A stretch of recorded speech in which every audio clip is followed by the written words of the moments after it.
Sarah Sands stabbed to death a convicted paedophile accused of abusing her 3 young sons. Now on BBC World News, all 3 boys, now adults, speak alongside their mother in a programme including allegations of sexual abuse against children.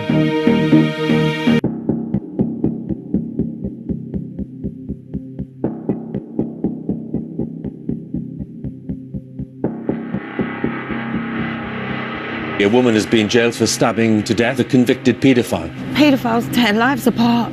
It's what they do. Her children had been sexually abused. Were you glad he was dead? Yeah. Oh, yeah, definitely. She stabbed Michael Plested repeatedly. He bled to death.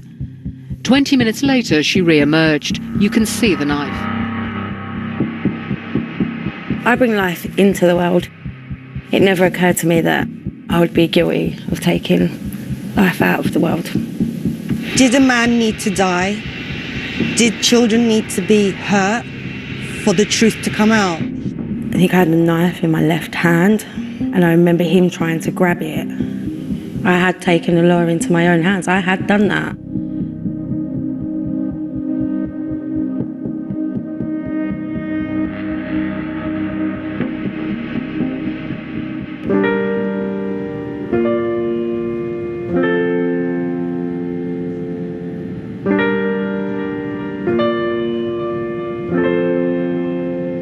In 2014, Sarah Sands, a single mum, and her young sons moved into their first proper home, a maisonette on this estate. Her eldest son, Bradley, wasn't much older than his twin brothers, Alfie and Reese, so from the start they were always close. The family had been on a council waiting list for years, and Sarah hoped their new home would finally give the boys a sense of security as they moved into secondary education. It was special to us. It was mine and my boys. It was our fresh start. You know, we'd poured a lot of love into that little place. It was ours. We was happy. You know, the kids were settling great at school. We could have been happy there. We could have been happy there.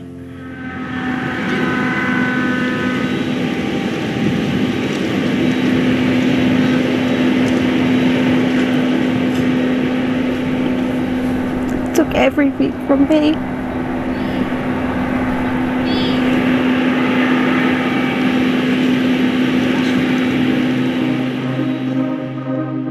Sarah Sands became friendly with a pensioner in a neighbouring block. Michael Plested was 77 and lived on his own.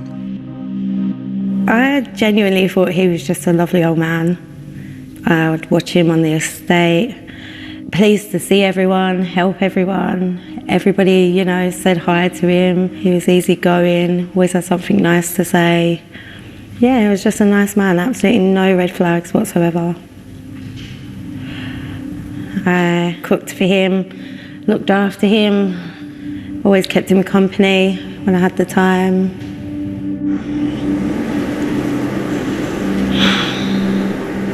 So many regrets. Wish I didn't move here.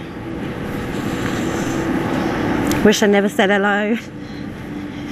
I suppose that in one way it's like saying you wish you weren't kind, and you wish you'd been mean, and you'd wish you'd been ignorant, and you wish you'd been, you know. A few of the children had Saturday jobs with him, just helping him out at the back of the shop, working in the corner shop. He'd do the papers in the morning, that kind of thing. So they had Saturday jobs with him, and he asked if it would be all right if Brad could help out, and Brad was so excited. Bless him, was so excited. He then invited them back to his flat where, you know, the assaults took place, and that was all part of his sort of grooming, but she was unaware, and, you know, she was just looking at him as an old man who was lonely in the community. He definitely caught everyone off guard, definitely. Do you think now he was targeting Brad? Yep. Yep. She'd given food to the man that had sexually assaulted her children. She'd kind of welcomed him into her family. He was in all intents and purposes, grooming her children. He allowed the children, even at the young age, if they were, to work in his bric-a-brac shop in the back of a newsagent's in the estate where they lived. 12-year-old Bradley and the twins, who were 11, told her that Plested had sexually abused them. Still to this day, there are no words to describe how it eats you up from the inside out. He'd ripped my family apart, that's what he'd done. Michael Plested was arrested and charged with offences against her boys. While he was awaiting trial, he was allowed back on the estate. Sarah Sands couldn't believe a judge had agreed to let him return to the neighbourhood. He was given bail by the courts. I can't comment on that decision because I wasn't involved in that decision, but from a personal level, I still don't understand why the courts gave him bail. But they also gave him bail back to his home address, which was very close to where Sarah lived and her family lived. He'd ruined my life, and he tried to take away the most precious thing in my life. You know, and them babies, we all know they're not going to wake up one day and this didn't happen. It's horrendous. The guilt, the pain, the sheer shame. It's my job to protect him. I should have known. It just eats you alive.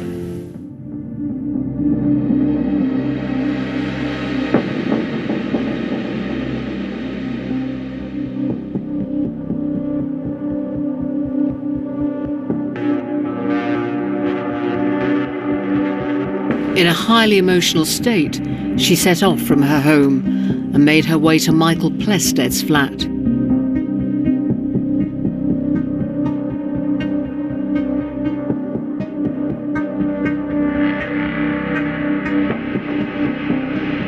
She was carrying a knife.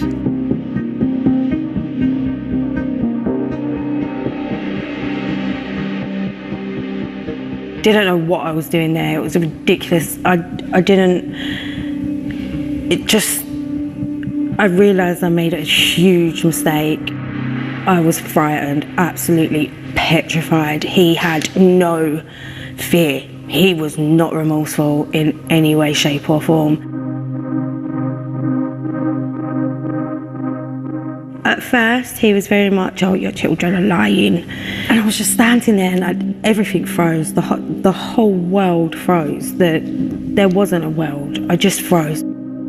Once he realised I wasn't listening to the drawl that was coming out of his mouth, because we both know that my children ain't lying. The police aren't here anymore. You ain't got nobody to justify it to. We both know that you're lying. I didn't say that, but I'm sure the look on my face was literally telling him that, because at the same time he just stopped, jumped out of his chair, went over to the window and then came towards me. And by that time I had a knife in my left hand, and I remember him trying to grab it, and then I remember leaving. Yeah. 20 minutes later, she emerged. You can see the knife.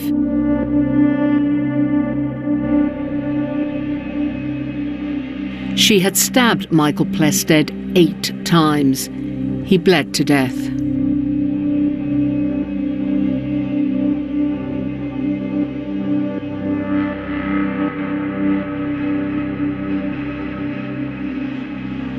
I didn't intend for it to end the way that it did. No. You didn't intend to kill him? No.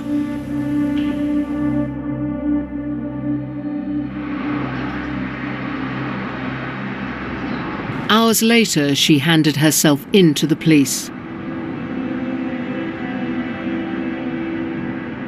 I saw a very frightened, vulnerable woman.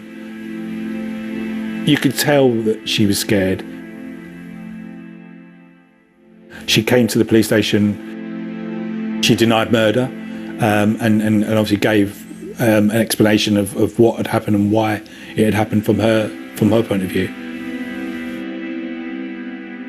They absolutely have the right to demand answers from me.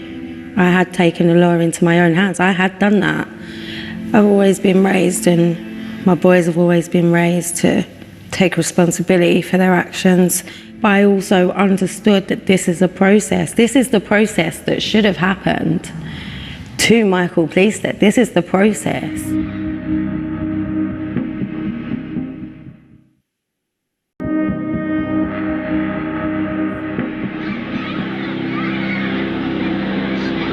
When you learned what your mum had done and that this man was now dead because she had killed him, That's sore. Like, good. There was, I ain't gonna lie, I ain't gonna really- deny it. He was released on bail. What would make you think that he's not gonna go, oh, I know I'm gonna get caught, I know I'm gonna do time, let me go and get 4 or 5 more kids? It didn't stop like any afterthoughts, you know, like we would often wake up crying and oh, where's mum, and then the nightmares. But it was nice knowing that he was dead.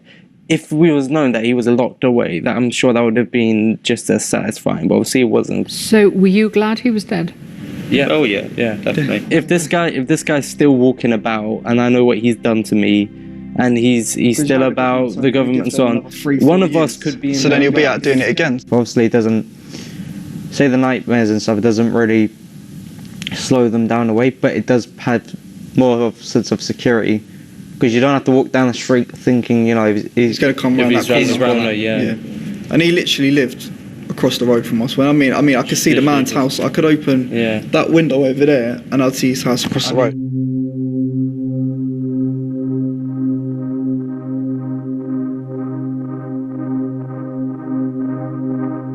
There was lots of tears, certainly when she was giving evidence and certainly when the verdicts were read out.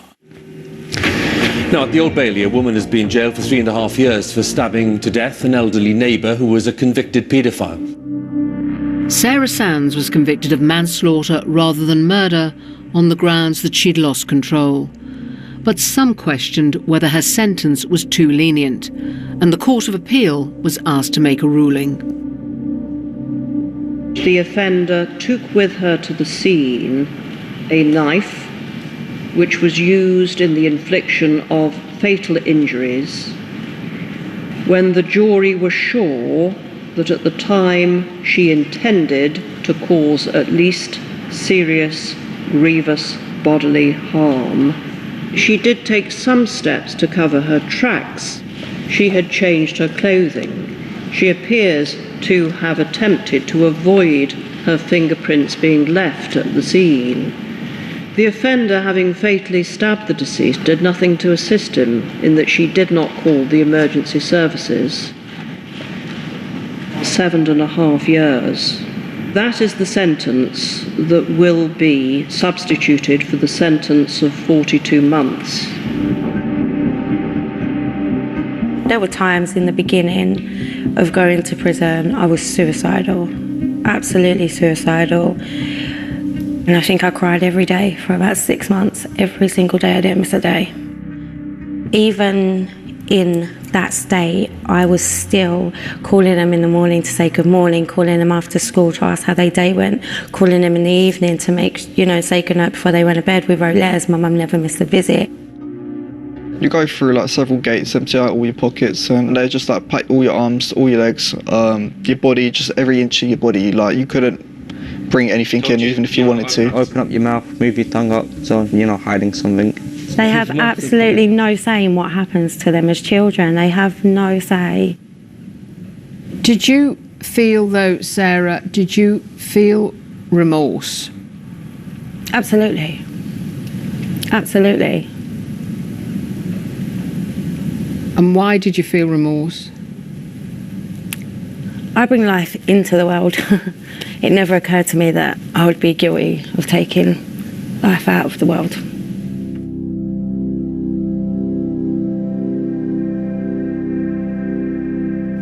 A single mother, trying to raise her children the best way she could. She hadn't had it easy in life. And so I'm not condoning what she did, because you can't take the law into your own hands. She should have allowed justice to sort of take its place, which was happening. What Sarah Sands and none of her neighbours knew was that the man she had killed, the man accused of abusing her children, was a convicted paedophile who had changed his identity to try to bury his past. His original name was Robin Moult, and this is a newspaper report of his first case dating back to 1970. He had 24 convictions for sex offending. He had served jail terms for his crimes, which spanned 3 decades. Not even the local council was aware of this when it housed him in a block overlooking a primary school.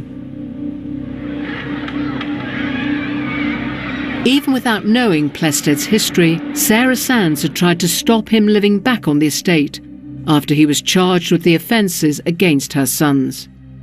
I did go through all the authorities. It's the government's fault at the end of the day what happened. It's entirely their fault. But I have to take responsibility for my Yes, you've got to take responsibility, but you also got to take their responsibility. If they did their job properly, this wouldn't have happened. No. This is their fault, because at the very end of the day, if they did their jobs, we wouldn't be here talking to you. If he was in prison after 24 convictions, then we wouldn't be sitting here today. I've dealt with over 150 murders. This case particularly has stuck with me. I know she's now out in prison and trying to rebuild her life, and I think that's brilliant. I've lived around here for years. Before you came, that man was living on his estate for how many years? No one had a clue. I didn't have a clue. On an estate full of kids and a school at the end of the road. We're going off for how many years? And he was right here, we was all living amongst it. Yeah. He used to watch my dog for me outside this shop. He had children working with him every Saturday. See what I mean? Never thought nothing of it. It's look after the dog. It's only old Mick. Yeah. Nothing of it. Yeah. Good to see a familiar face. A crime's a crime. People will look at it like it's a bad thing, but really and truly, like, you was never a bad person. Like, do you get what I mean? Like, you're back now. That's what matters, isn't it? I am. That is what matters, definitely.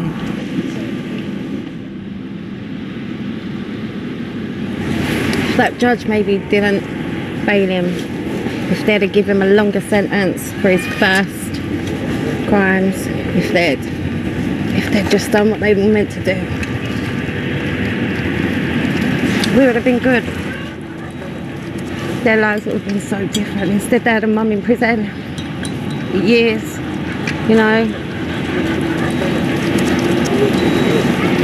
Well, we're good. I'm good. You're always good. You're always going to be good. Yeah, definitely. They had a mum that loved them. They had a mum that. that cared for them. They definitely have that.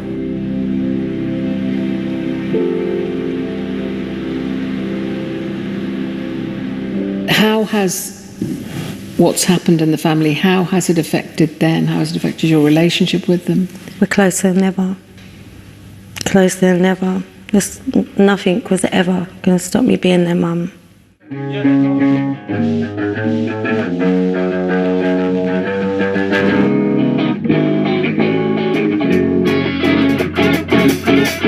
I don't think I'm ever not going to baby them. I don't think it matters to me what age they're going to be.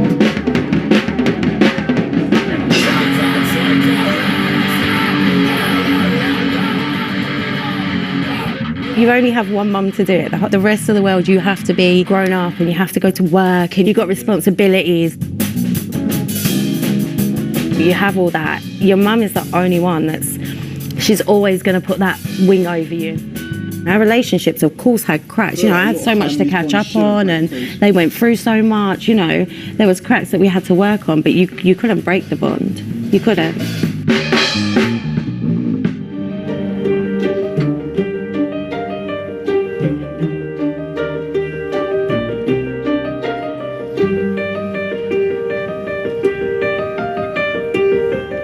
Paedophilia is a pandemic, and you know we've got to get change.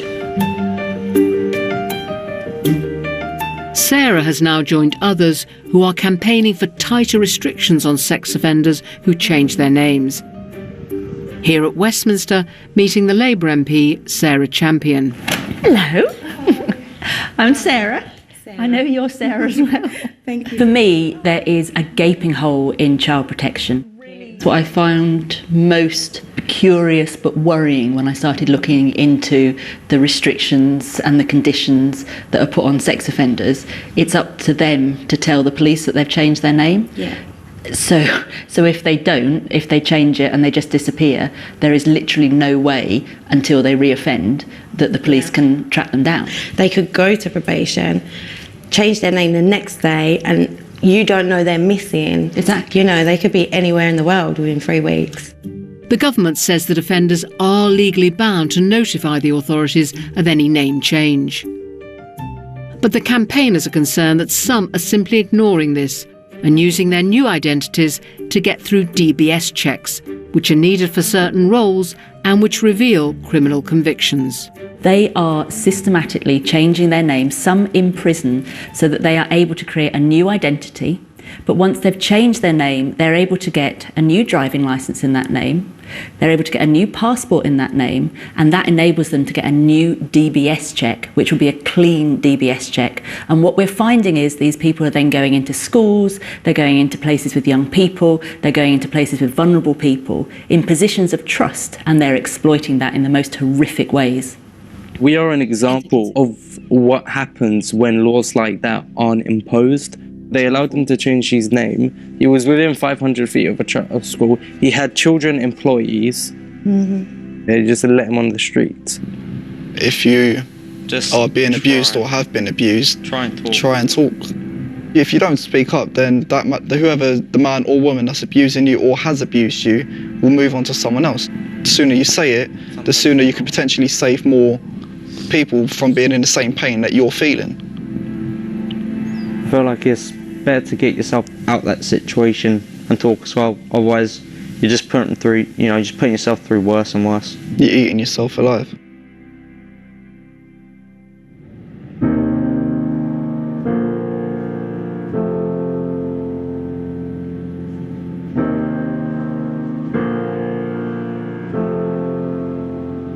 When I went in, I was absolutely very bitter towards the authorities, towards the judge that had given him bail. That was going to eat me alive. It was eating me alive.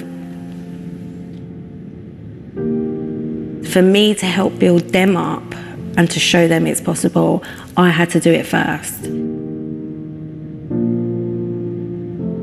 The real me, the strong version of me, she's got a lot more light now. Yeah, she breathes a lot better.